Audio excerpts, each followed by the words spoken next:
Dr. Hovind has his doctorate in education.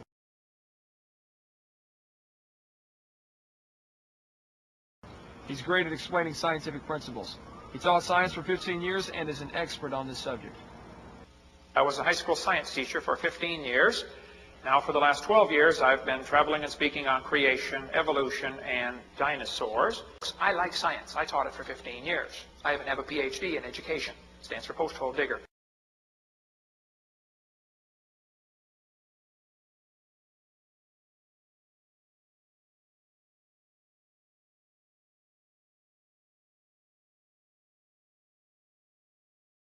Now this word evolved is a very tricky word. It has 6 different meanings.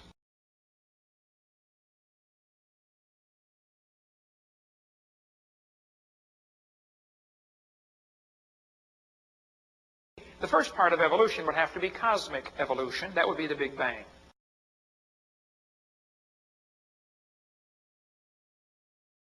Secondly, we'd have to have chemical evolution. Thirdly, we'd have to have stellar evolution. The stars would have to form. Fourthly, we would have to have organic evolution.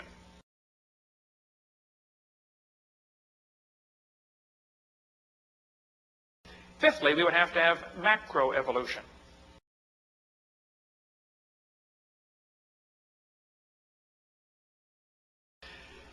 Sixthly, we would have microevolution.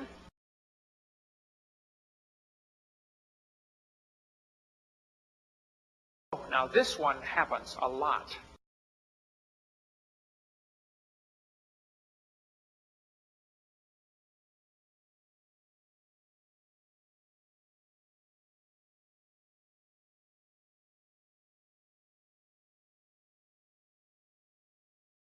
See, science is things we can observe and test and demonstrate in the laboratory and study. There are all sorts of scientific ways to demonstrate the Earth cannot be billions of years old. Things like the first law of thermodynamics, which tells us matter cannot be created or destroyed.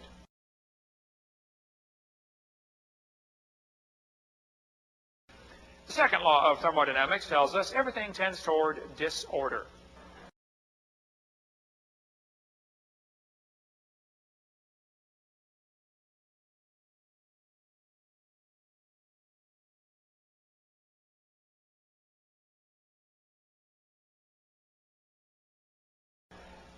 The evolutionists will say, well, now, Mr. Hovind, you don't understand.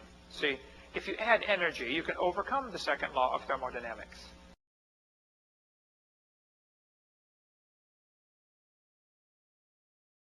They'll say, the Earth receives energy from the sun, and therefore the second law doesn't apply because the Earth is an open system. See, the whole universe is a closed system. For the Earth to get energy from the sun has to lose it.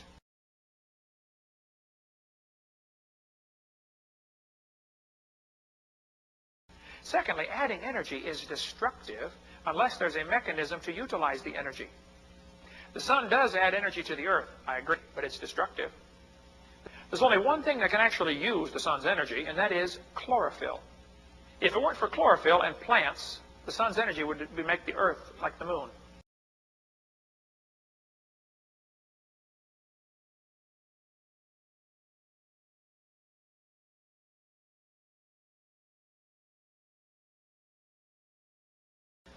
And I happen to sit right next to a professor from Berkeley University. I don't know if you folks down here in San Diego have ever heard of Berkeley or not, but Berkeley is not a Bible college. And we started talking about creation and evolution. I said, tell me, sir, if you believe in evolution, how did the world get here? He said, it came from the Big Bang. And so the professor started off on one of those answers that looked like it came straight from the textbook. He said, well, Mr. Hovind, I believe about 18 to 20 billion years ago, now, that's a long time, folks. All the matter in the universe was concentrated into one very dense, very hot region that may have been much smaller than a period on this page.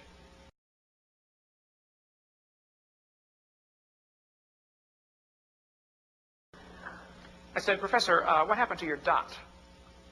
He said, well, all the dirt in the universe was drawn into this little tiny dot, and it was spinning. It spun real fast. That's what the textbooks teach. It spun faster and faster. And finally, one day, it exploded. Big bang.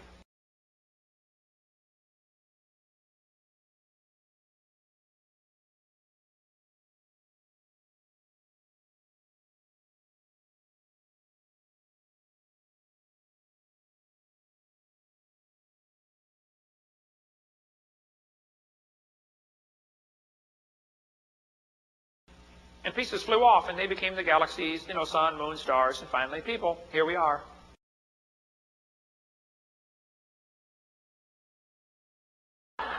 That's because of a law in physics known as the conservation of angular momentum. You see, if a spinning object breaks apart in a frictionless environment, which the Big Bang would have been, all the fragments that fly off will spin the same direction. That's because the outside is moving faster than the inside. The professor said, yes, I know about the conservation of angular momentum. I said, well, good, sir. Then I have a question for you. If the universe began as a swirling dot, Big Bang, like you said, would you please explain to me why 2 and possibly 3 of the planets are spinning backwards?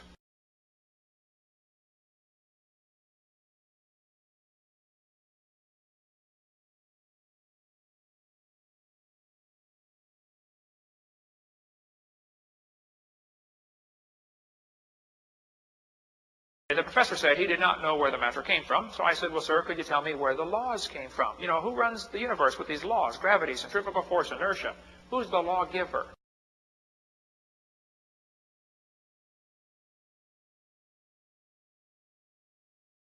The Earth is turning. We are spinning around. The Earth's going about 1,000 miles an hour at the equator. 1,041.6 for you technical folks. But the Earth is slowing down. It used to be going faster.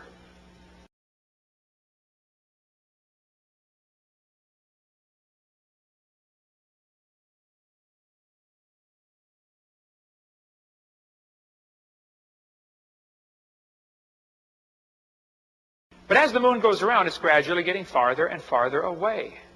We're slowly losing the moon. It can't be billions of years old. According to Walt Brown in his book, which we have out there on the table, he says 1.2 billion years ago, the moon would be touching the Earth.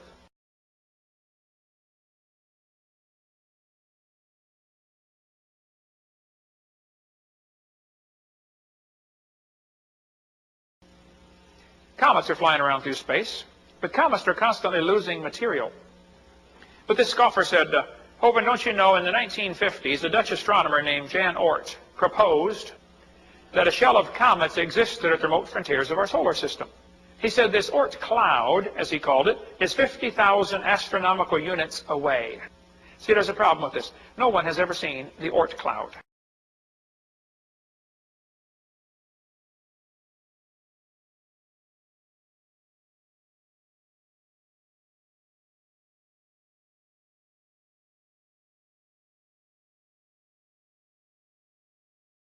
You kids are going to be told that red giant stars evolved to white dwarf stars. And they'll tell you it takes billions of years for this to happen. But it doesn't take billions of years. All of the ancient astronomers described Sirius as a red star. They said it was red. I know it's a binary star, but today Sirius is a white dwarf binary star. It does not take billions of years. It happens in a few thousand years.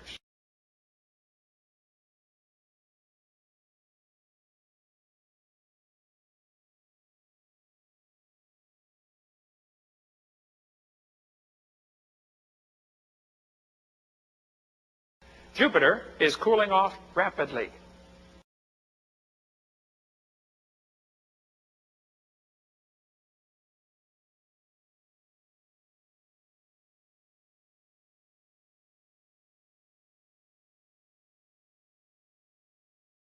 Saturn has rings around it, but the rings are moving away from the planet. They are unstable. They cannot be billions of years old.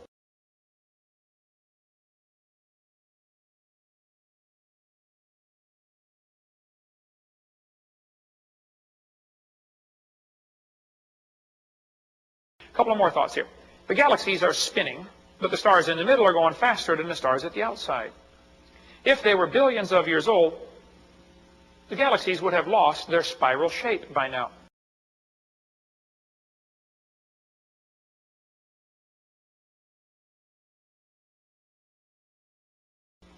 Did you know the Earth is like a big magnet? And magnets constantly lose their strength. The Earth's magnet has lost 6% of its strength in the last 150 years. Well, the Earth's magnetic field is getting weaker, which means that it used to be stronger.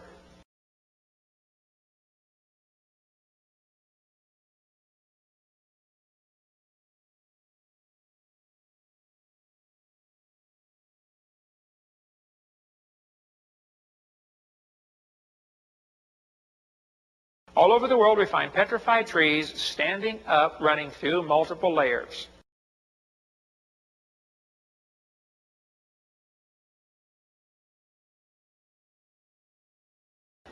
By the way, how many have ever gone into a cave and the guide said, don't touch the formations, they take millions of years to form? You ever heard that before? Yep. If you go to Carlsbad, they'll say it took 250 million years. Then why are there 50-inch stalactites growing under the Lincoln Memorial?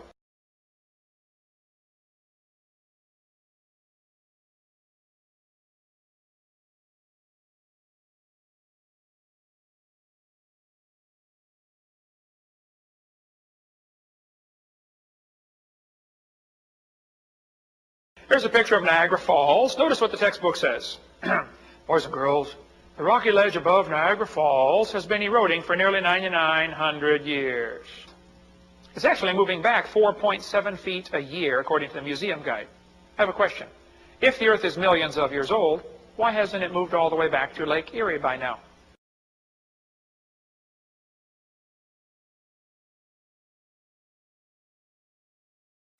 Sahara Desert has a prevailing wind pattern. The wind almost always blows the same way.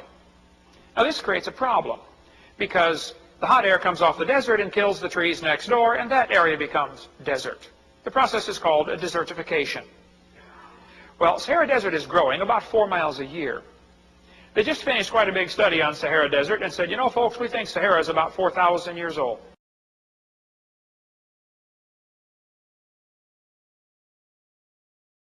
You know, when they drill into the ground, sometimes they hit oil. The oil's under incredible pressure down there, up to 20,000 pounds per square inch. Well, the rock can't handle that pressure. I mean, the oil pressure is way above the level of the surrounding, just the weight of the overlying rock.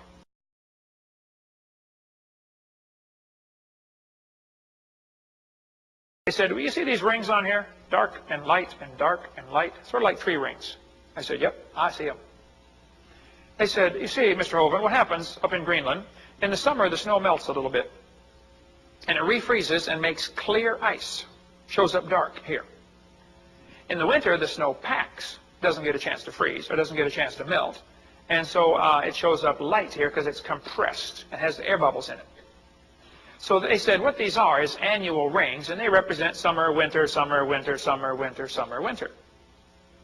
They said, now we counted these annual rings in the deepest hole we ever drilled, which was 10,000 feet, and there were 135,000 annual rings. I said, fellas, aren't you assuming those are annual rings? See, they did not know about the Lost Squadron, but some airplanes ran out of gas during World War II and landed in Greenland. I talked to the guy who dug the airplane out. His name is Bob Carden. I said, Bob, explain this to me now. Those airplanes were in the ice for 48 years. They were 263 feet down. That's 5.5 feet a year of ice on top of the planes. The deepest hole drilled to core sample is 10,000 feet. If you divide that by 5.5, that's 1,800 years. Now, I know the deeper layers get squished, you know, glacial fern and all that stuff, so really 4,400 is plenty of time to allow for all the ice at the North and South Pole. So I went and met Bob and said, Bob, explain this to me. What about these ice rings? I said, when you melted down to get to the airplane, did you notice rings in the ice, you know, dark and light and dark and light? He said, well, yeah, there are many hundreds of them. I said, how do you get hundreds of annual rings in 48 years? He said, those aren't annual rings. They don't represent summer, winter, summer, winter, summer, winter. They represent warm, cold, warm, cold, warm, cold. And you can get 10 of those in 1 week up there in Greenland.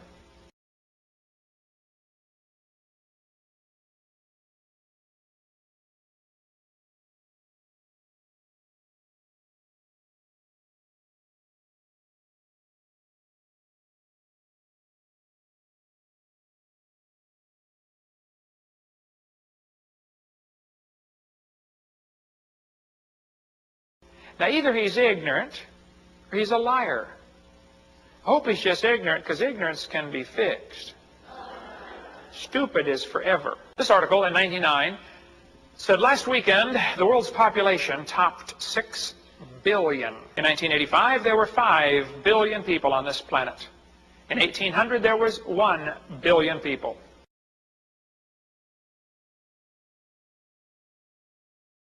But the world is not overcrowded. Don't fall for that overcrowded propaganda that's in the textbooks these days. Did you know the entire world's population would fit inside Jacksonville, Florida? That city has 25 billion square feet.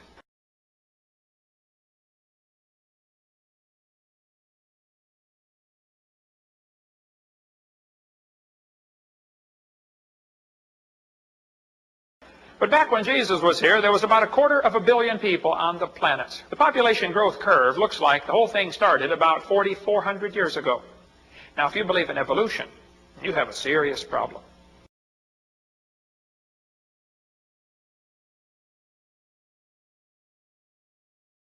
Because you think man has been here for 3 million years.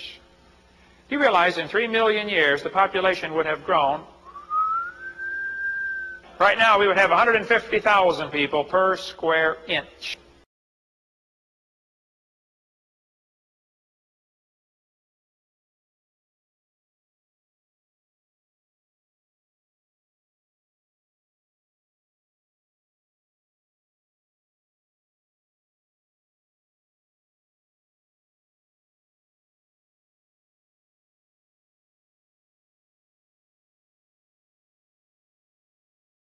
By the way, there are some idiots in our leadership who would like our world government, our world population reduced to 500 million.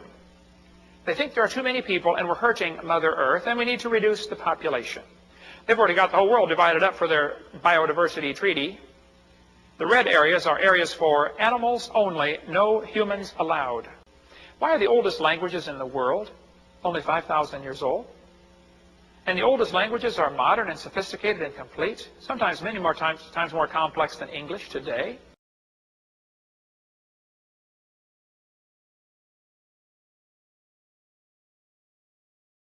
Most Americans think the earth is less than 10,000 years old and God made it.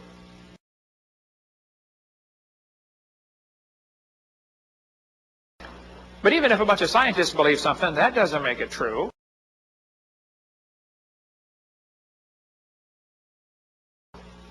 There was a time when the scientists thought the planets go around the Earth.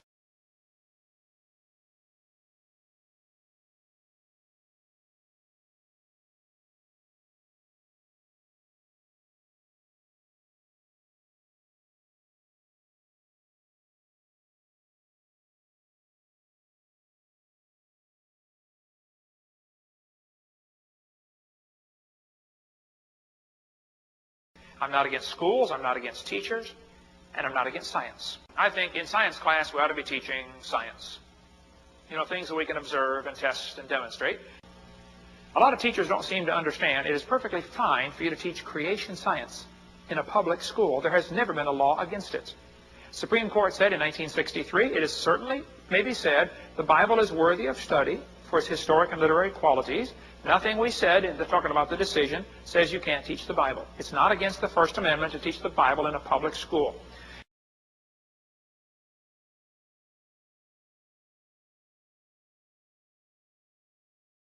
In 1980, the Supreme Court said, the Bible may constitutionally be used in an appropriate study of history, civilization, ethics, comparative religion, or the like. Eighth Circuit Court ruled 1980, you can use the Bible if it advances the student's knowledge and appreciation of our religious heritage. They've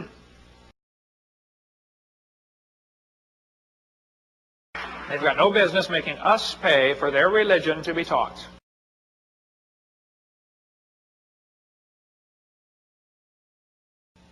Well, if nobody created it, how did it get here? The devil knew this was going to be hard to get folks to believe, so he thought and he thought and he thought, and one day he came up with the Big Bang Theory. See, the Big Bang idea started with a guy named Latimer.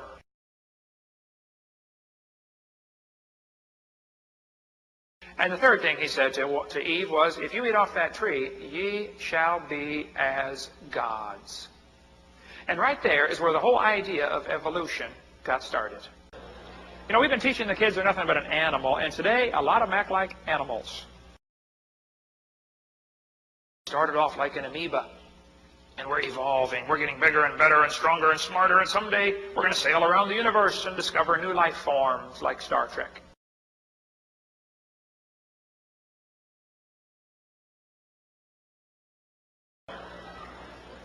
We tell them there's no such thing as right and wrong. There's no way to tell truth. Hey, if evolution is true, how do you tell right from wrong? If evolution is true, what is sin?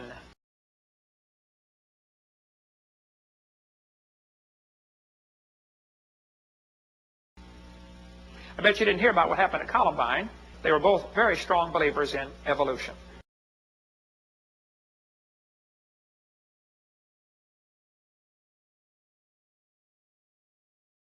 Now think about it. If evolution is true, who am I? Well, if evolution is true, you are nothing important. You're just a piece of protoplasm that washed up on the beach. And you're not worth a thing. Actually, you're part of the problem because you're one of the polluters of the environment. So the more of you we can get rid of, the better.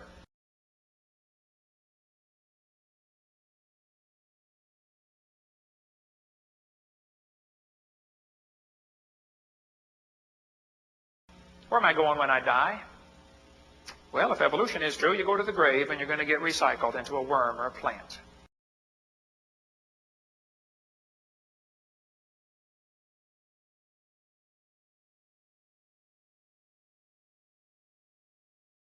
Then in 1963, prayer was taken out of our school system. Anybody remember that with Madeleine Murray O'Hair? 1963 is when we saw a great rise in sexually transmitted diseases for kids 10 to 14 years of age.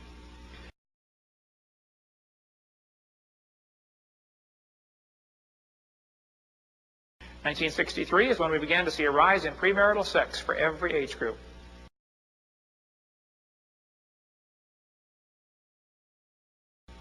(1963) is when we saw a great rise in unwed birth rates for girls 10 to 14.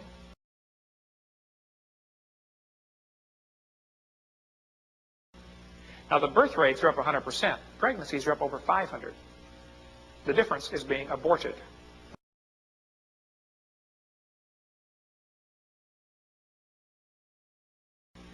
Right now, 1/3 of all the kids born in the hospitals are to a couple that's not married.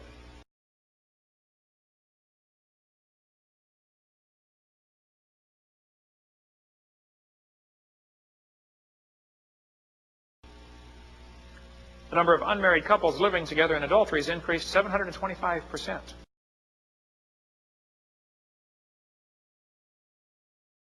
Divorce rates, yeah, there we go. Divorce rates have increased radically since 1963.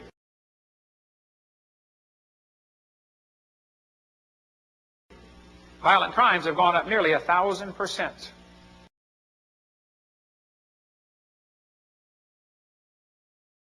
SAT scores have dropped off radically since 1963.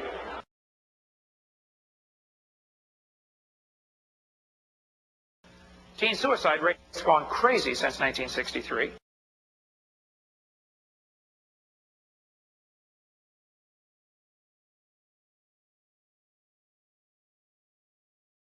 Now, kids, listen.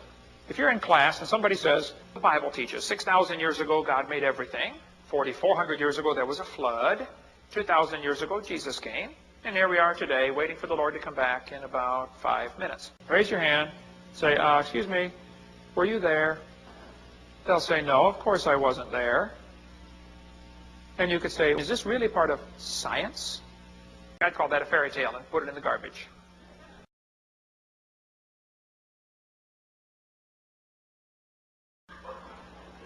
Not sure what to say about that.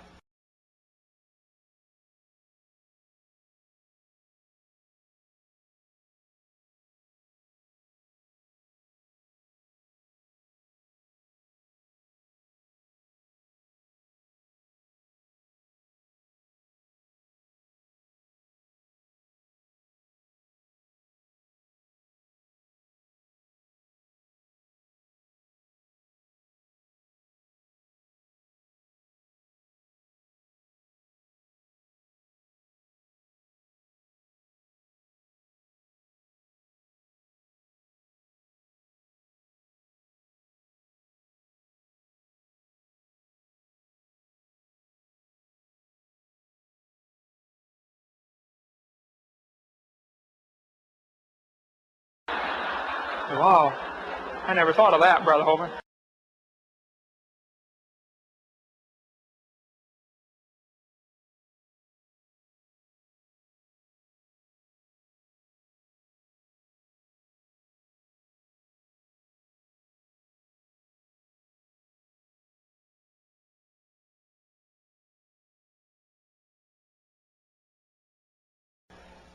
The evolutionists will say, well, now, Mr. Hovind, you don't understand. See, if you add energy, you can overcome the second law of thermodynamics.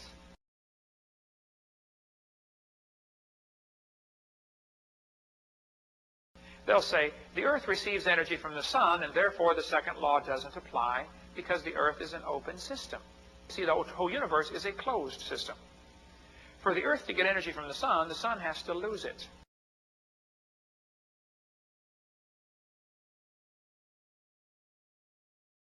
Secondly, adding energy is destructive unless there's a mechanism to utilize the energy. The sun does add energy to the Earth, I agree, but it's destructive. There's only one thing that can actually use the sun's energy, and that is chlorophyll. If it weren't for chlorophyll and plants, the sun's energy would make the Earth like the moon.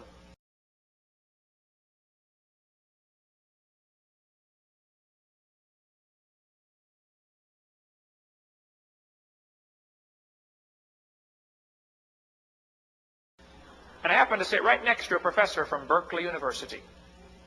I don't know if you folks down here in San Diego have ever heard of Berkeley or not, but Berkeley is not a Bible college. And we started talking about creation and evolution. I said, tell me, sir, if you believe in evolution, how did the world get here? He said, it came from the Big Bang. And so the professor started off on one of those answers that looked like it came straight from the textbook. He said, well, Mr. Hovind, I believe about 18 to 20 billion years ago,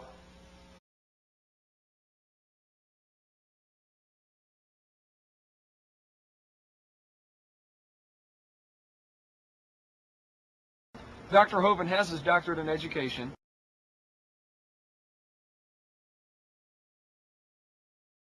He's great at explaining scientific principles. He taught science for 15 years and is an expert on this subject. I was a high school science teacher for 15 years. Now for the last 12 years, I've been traveling and speaking on creation, evolution, and dinosaurs. I like science. I taught it for 15 years. I even have a PhD in education. It stands for post-hole digger.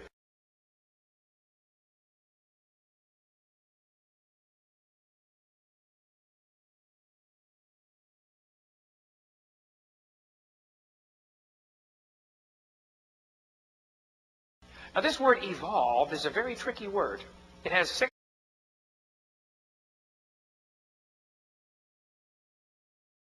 Now this one happens a lot.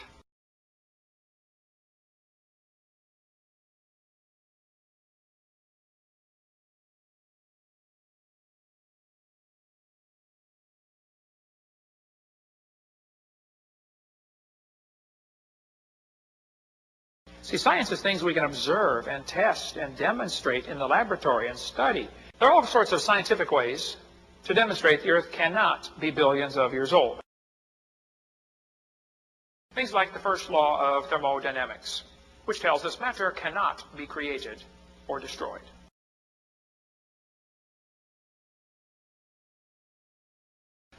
The second law of thermodynamics tells us everything tends toward disorder. 6 different meanings.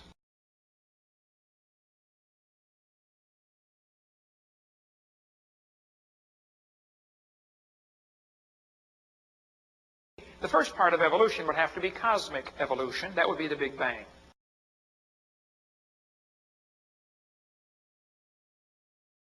Secondly, we'd have to have chemical evolution. Thirdly, we'd have to have stellar evolution. The stars would have to form. Fourthly, we would have to have organic evolution.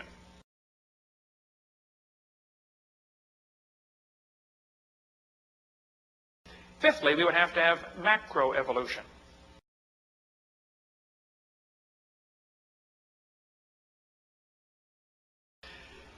Sixthly, we would have microevolution.